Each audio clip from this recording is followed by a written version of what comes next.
And there was a mutual friend, a Sri Lankan mutual friend, and that's the story by itself, how a Sri Lankan came to be working for India Abroad and ended up as its executive editor. Which we all think about. Yeah. And here was a fellow Sri Lankan who were working for the United Nations, who was a friend of Gopal Raju, who was the founder and publisher of India Abroad. Right. And India Abroad had been around for about 15 years at the time. And he had a New York Times copy editor who was moonlighting for him from Washington, called Irvin Molotsky, who was, writing off press releases and just giving some India news. And remember, this was the time when there was no internet. Right. There was, and India Abroad has really been started by Gopal Raju as a small little paper, 12 pages, just to give Indians living in the US, which was a very small segment of people, an idea of what was going on in India. Right. Because this was when you were getting news by snail mail and you were getting, there was no I mean, there's no internet, Absolutely. there's You no can't- Facebook, no Instagram. Absolutely.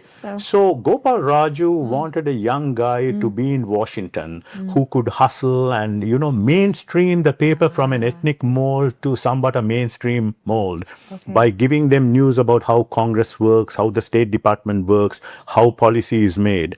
And so this mutual friend, who is a journalist himself, called Salif Deen, who for many years was the bureau chief in New York for Interpress Service, which was like a third world news agency. He told Gopal Raju, Aziz is just finishing up his master's, and he used to be a journalist for a few years before he came here. Yeah. So he said, can you get the guy up to New York? So I went up to New York, no resume, nothing. Sat down and spoke to him and the editor at the time, someone called Arul Lewis.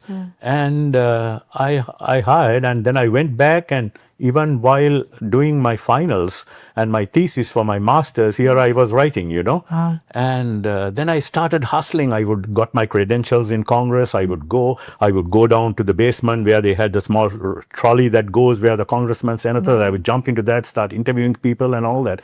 And started just writing loads and loads of stories, interviews with congressmen, senators, and anyone I could get a hold of. And at the same time, writing about the growing, burgeoning Indian American community too, where the doctors had already come here. They were the brand, of the Indian American community. And what a brand it was, because whatever said and done, you would even get senators and congressmen, when I talk to them, they say, Dr. Patel, Dr. Shah, he's my doctor, he's my family doctor, Right. So that also gave an entree to them feeling free to talk also, Absolutely. So that's how it happened. It was so serendipitous. And the joke I always say is I started, just pumping story after story.